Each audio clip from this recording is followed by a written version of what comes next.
At Home with Lucas. So today we're going to be talking about the Espro Bloom Pour Over Coffee Maker. Now, the reason why I'm reviewing this particular maker is I saw an article online that said this is a 2-minute pour over maker. So it's supposedly faster, more efficient, and supposed to taste better.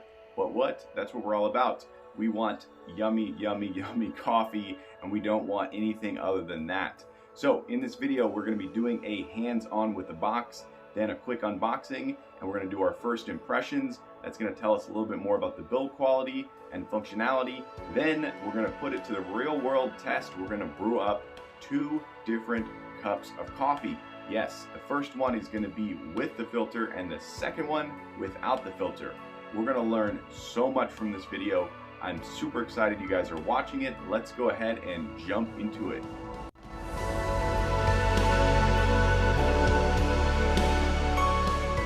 Right, let's take a look at this bad boy right here. So we have the Espro. Alexa, how do you say E-S-P-R-O? I pronounce that Espro. Cool. I'm always working on how I say things and I might not have it right. Yay, I got it right. All right, this is the Espro. All right, cool, cool. There's a little look at the filter and the pour over right there. Cool, cool. You got the Bloom pour over, whatever the heck that says, and some more, whatever the heck that says, and some more, whatever the heck that says. Very interesting. I wonder if, there's the English side.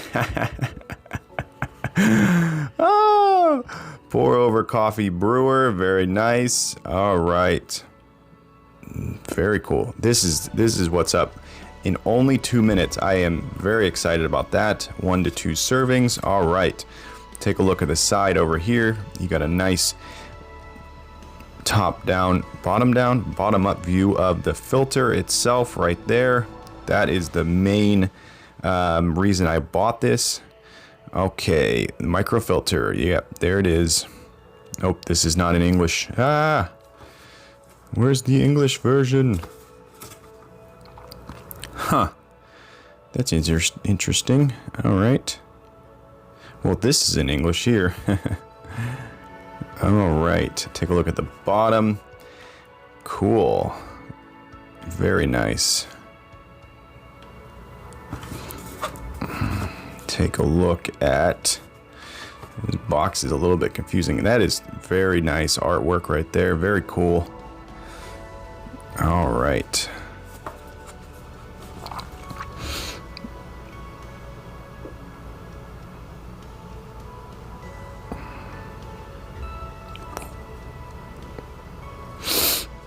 Release the full potential of your coffee. That is what is up, people. All right, let's crack this bad boy open and take a look at this pour over maker. All right, very cool. I feel like I'm saying cool too much. I sound like a nerd. Sorry, people. I will cut it out. That is the last cool of this whole review.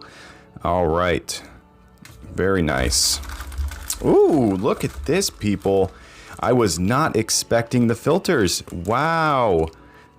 That is very super, right? Yes. That is awesome.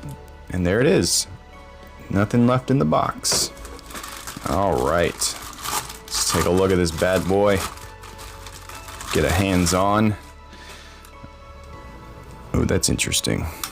It kind of just flaps around up there, very thin-lipped. That is very interesting. So right off the bat, that that's a little bit funny. All right, okay, I guess that's so you can hold it. Okay, let's take a look down in there. There is the micro filter.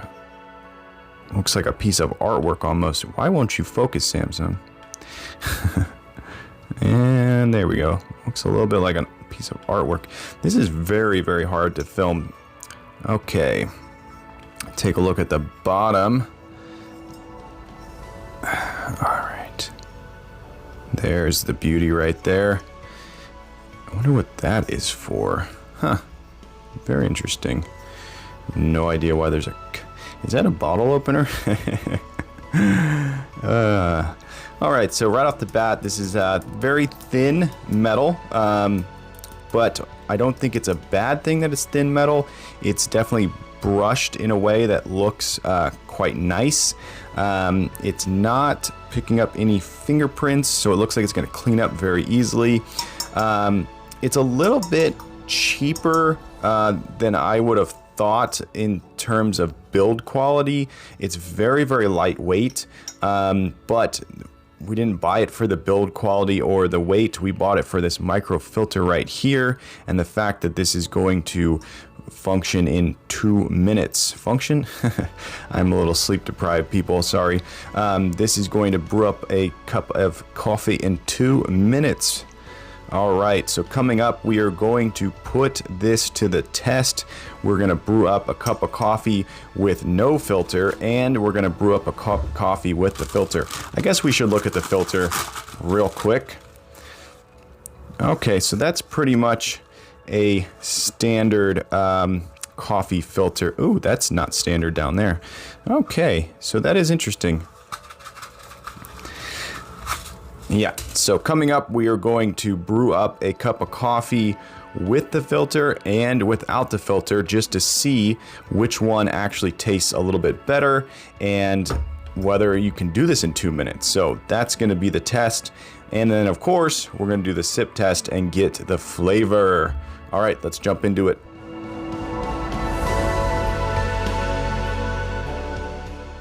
All right, let's get into this. We got my coffee break mug right there. That's what's up. We're going to take a closer look at these holes down at the bottom. And there is the strange bloom filter. Very, very strange filters. All right, we're going to be loading these up with a medium grind coffee bean that is optimal for pour over of any kind, whether it's normal or bloom.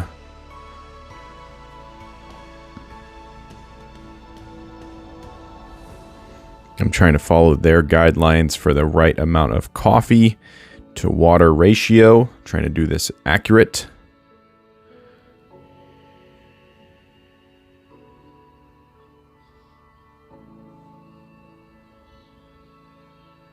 Okay, camera guy. All right, this guy's having fun.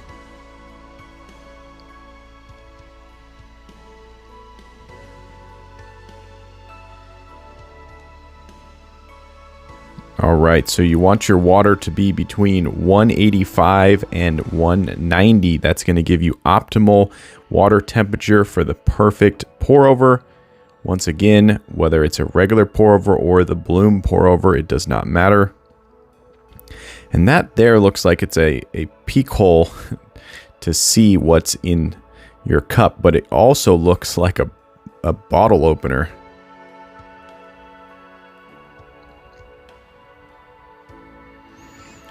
All right, let's get this party started, people. Okay, that is very, very interesting. You see how the water is soaking up the filter? I guess that's why they call it bloom. It's kind of like blooming upward and expanding. That is very, very interesting. Huh. You got a little bit of crema, which is normal for the first pour. You're not going to get a huge amount. Yeah, we're not going to be able to see in there, camera guy. Barely. Yeah, you can see it's a single stream almost at the bottom. And it's dissipating quite quickly, which is not necessarily a good thing. And I'm finding that it's a little bit difficult to pour your water and hit all the grounds to get all the water to them. It's a little bit difficult because of the way it blooms up, and it's almost like they want you to pour a massive amount of water in to kind of catch those and knock them back down. So it's a little bit interesting. Yeah, not the easiest to film on camera. Of course, if I had a glass coffee mug, this would be a different story.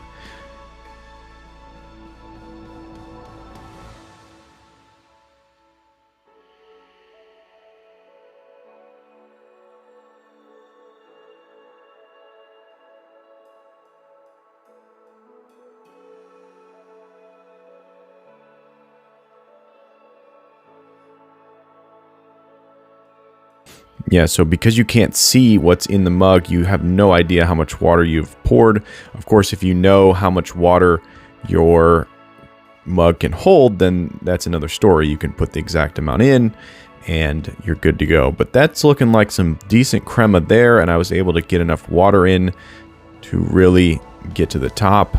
But there you go. You can see that it kind of likes to go to one stream and just drip out of that. Okay, so I was actually going to do a full sip test with this coffee after I made a handful of cups this way with the filter, but what happened was I attempted to make the cup of coffee, which you're going to see coming up, without the filter, and that changed everything. So I do not have a video of me drinking the coffee, but I will tell you what I tasted. What I tasted was a very mediocre cup of coffee.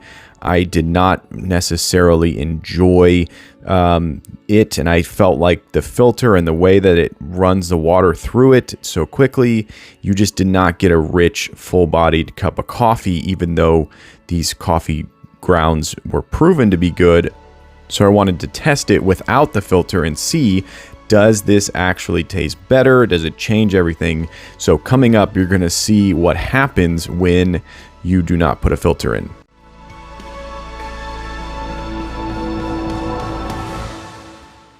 All right, let's do this one more time, but this time we are not going to be adding a filter. So we're going to attempt to brew this up with the same exact coffee grounds, medium grind.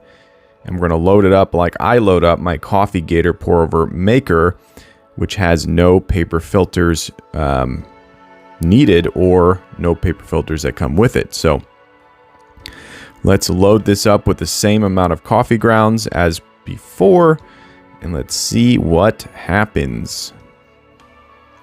All right, we're going to be using the same amount of water temperature. So about 185, 190 is going to be optimal for this one. Here we go. We're going to do the first pour. If you watch this channel, this looks very reminiscent to my normal pour overs with the Coffee Gator pour over maker. But something is amiss. What is happening? Yes, people, the water is not dissipating at all. That is strange, huh? It's barely going down. Okay, let's add some more and see if we can't flush it out, maybe.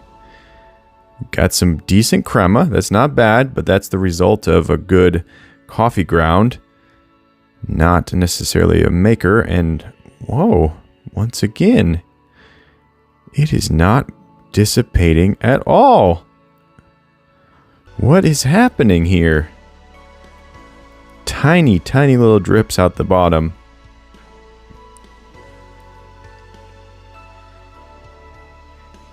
Very, very strange.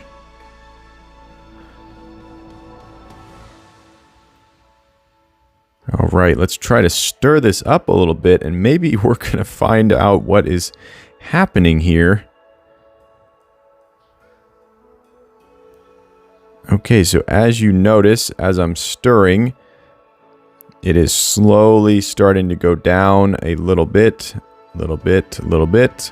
This is where this lost me. I said, if I can't put coffee grounds into this thing and make a pour over without using a filter, then I cannot see myself using this, because I'm someone that does not need a filter to make a cup of coffee. So when I see something like this, immediately I think, okay, this is just not going to work for me. Okay, so it was at this point that I realized that this thing is just not going to work for me, and I think that it's not going to work for a lot of people.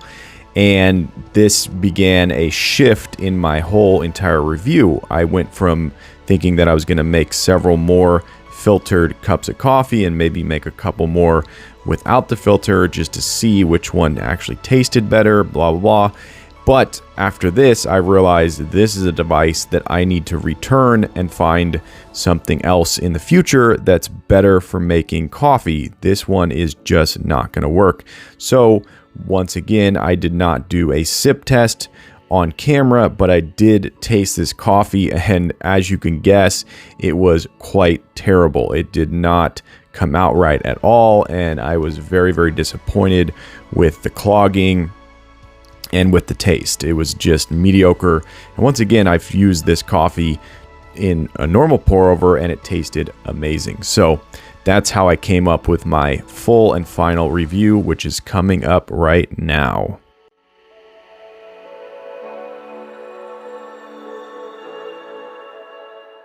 Okay, so final thoughts on this bad boy right here. So when I first bought it, I was absolutely not aware that you had to use these paper filters in this contraption. And because of that, I'm actually going to be sending this back to Amazon. This was not described correctly, and I actually think that this is a very poor way to make a pour over, pun intended. This thing is basically just a screen at the bottom, a bunch of holes, and it has to have this filter to basically slow down the water and the grounds to these holes. So what happens is this thing gets filled up, absorbs the water, and then it drips out slowly through the filter onto the mesh screen down there. And if you do not run the filter, you are going to end up clogging these holes, as you saw in my second test. Oh, look, you can see through the filter. That's kind of cool. But yeah, there's a peace sign for you guys.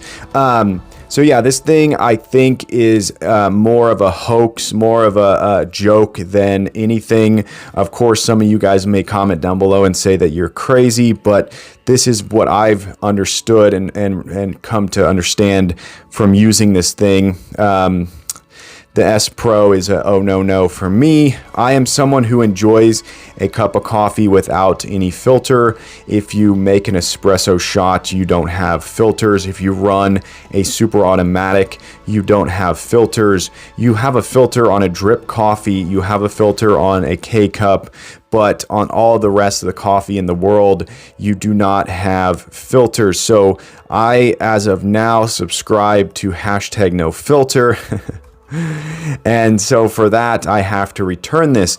I believe that this company, now this is just a speculation, I could be completely wrong, but I believe that this company had an idea, and the idea was, how do we get people to constantly buy filters? Well, we have to make a device that's popular. Okay, what's popular? Pour over. Okay, how do we make it so that they have to buy filters? Because some people don't use filters for their pour over. Well, we have to make the screen down here clog up. So if you put ground coffee in here, it clogs it up. And as you saw in the video, it is a complete nuisance, and it's really, really terrible. Not to mention the fact that these things are impossible to get out of here. I mean, like literally you have to almost rip them unless you figure out the trick, which I did. For people who are going to keep this, you pinch it and then you pull out one at a time. But for someone who is just grabbing these filters like I did in the first video, it is not intuitive to stretch them out all the way and find a fold and rip it down. Even on my second try now, I'm having trouble. So that's me picking nits. I think this thing is an absolute joke. And of course, if you think otherwise, comment down below and maybe try to sell me on it once again. But I was hoping this was going to be the super fast pour over, but it's really not. I wouldn't even consider it a pour over necessarily. Of course, you are pouring it over, but all in all, I just did not like it. Also, I didn't like the way that this thing was just so flimsy on here. When you grab it, it just kind of folds back. And, you know, of course, it does work when you're picking up this thing once it's been heated up and it's hot and you want to pick it up and whatever. So it does the job, but I think this thing was designed in a way to get you to buy said tool and then constantly have to buy filters, and that's my theory. I'm gonna stick with it for now. Of course, you can try to sell me on the comments down below, but yeah, I'm gonna say this is don't buy and try something else.